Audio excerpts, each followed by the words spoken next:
Hi, everyone, and welcome to week two, the second week of our Finding Your Feet project. I hope that week one was of benefit to you and that you are excited to continue on this journey of writing and research. So, let's have a little overview of what you're going to experience this week.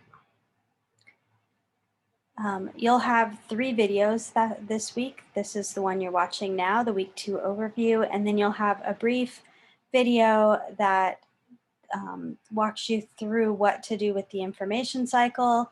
And then I have a video that will talk to you about your news journal project that you'll be keeping for the next week. The habits this week, we're going to take a little dip into speculating. Remember that speculating is what the authors of this book prefer to call argument, and there are reasons for that. The central thesis that they give for using speculating instead of argument is that speculating involves the kind of open and imaginative thinking that allows arguments to emerge over time as a writer explores ideas from several perspectives. And we're starting here this week because your first project, remember, is this literature review, which we will be talking about perhaps later this week. I will add a video for you to watch. If not later this week, just because I don't want to bog you down too much with too many things, then for sure next week I'll have a video that gives you examples and explains what exactly a literature review is. But after we finish that literature review, we're going to move into the second project, which is the argument. And so this whole idea of speculating in relation to argument, but more so as a journey, as something that evolves over time, that emerges out of reading a variety of sources and interacting with various perspectives.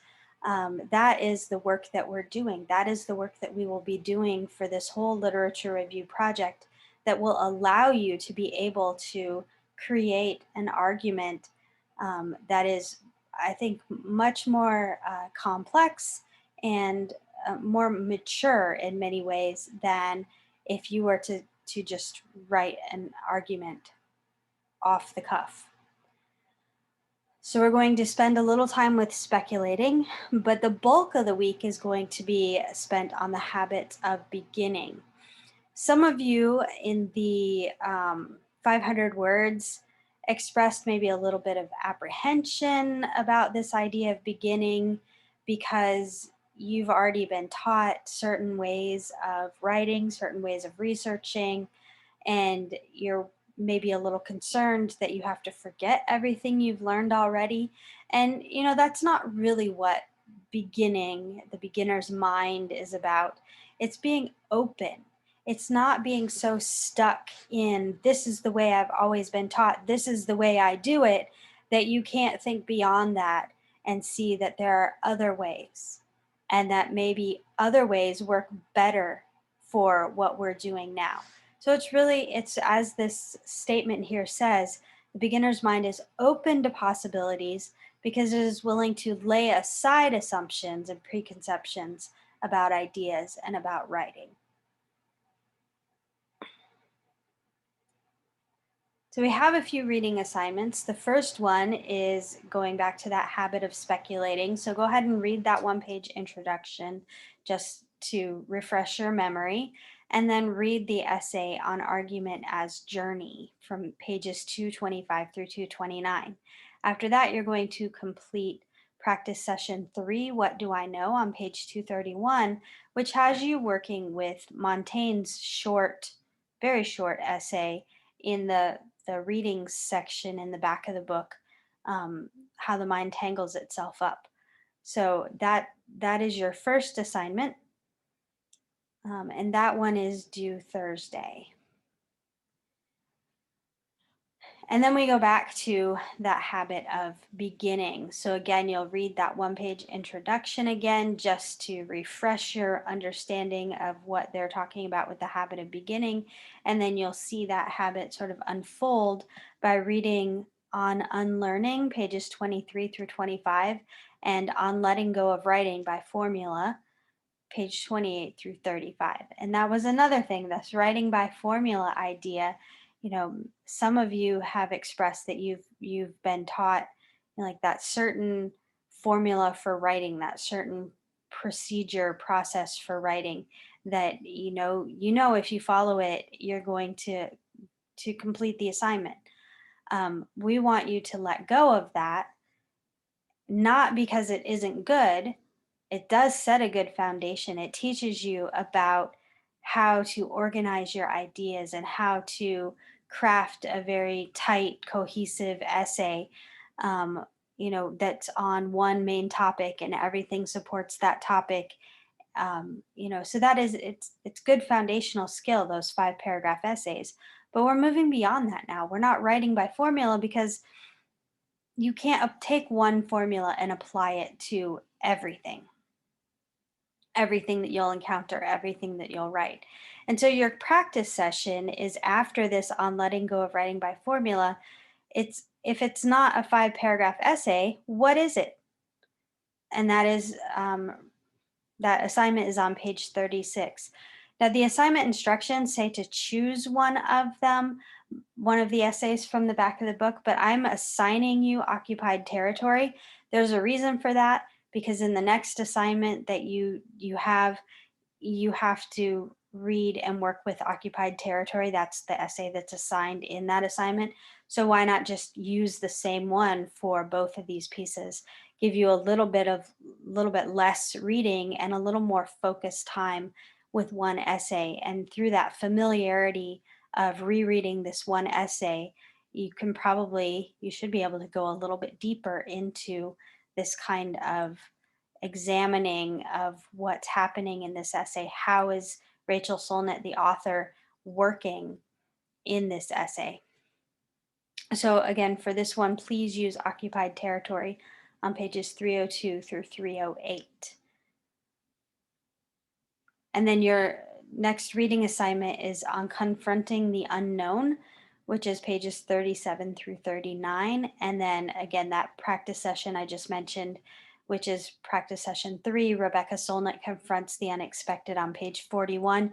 You're going back to occupied territory and you're looking at it in a different way. And those two pieces, practice sessions with occupied territory, are due on Monday, the 24th. Right.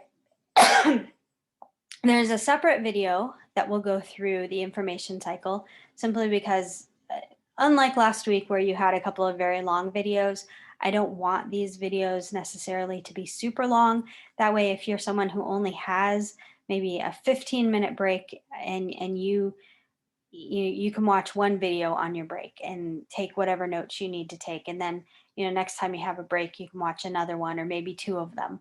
So I'm going to have a separate video, but after you've done your readings, or even before this information cycle, you can look at it anytime during the week. But you're going to use the instructions. The first set, this is written instructions. And then if you prefer a video so you can actually see the step-by-step, go ahead and watch this video. One of my colleagues walks you through setting up your information cycle account. And then once you have created and verified account, you're going to open our course and complete the information cycle instructional model. That will be explained in the other video. And the last thing for this week, it's due Monday the 31st. Okay, so keep that in mind, Monday the 31st. And I'm asking you for 7 days to keep a news journal. So every day for the next 7 days, from the day you start this, for 7 days in a row, you're going to create at least 3 entries in your news journal. Your news journal can simply be a Word document.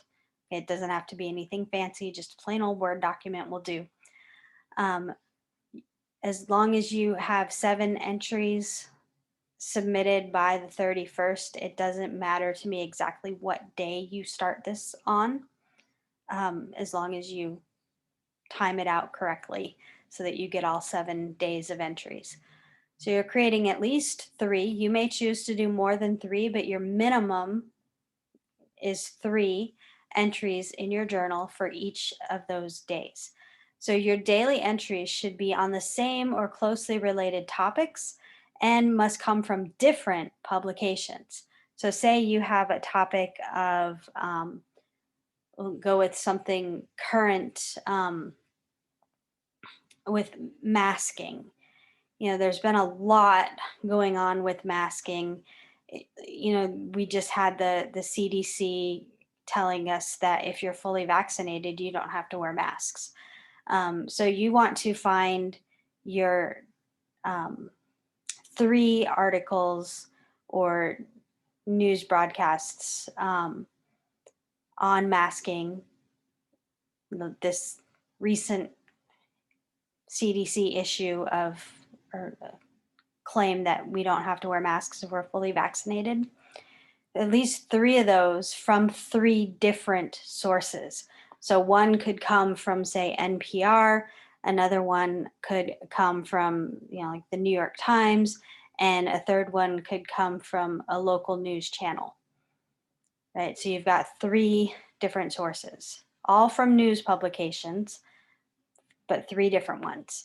And what you're going to do with that is you're going to record the headline. So whatever the headline is, you're going to write that down or copy it onto your document.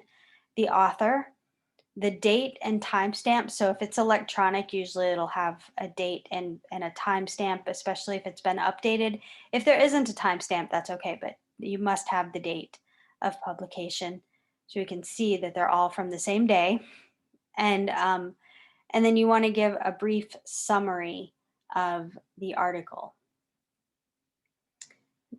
Um, you don't have to do any more than that, but you can also include your own thoughts and questions in response to the article. That's actually a good habit, a good practice. Um, so, if there's one that you're like, I don't really have anything, that's fine. But you may find that one of your sources leaves you wondering, well, why did they say it this way? Or what did they mean by?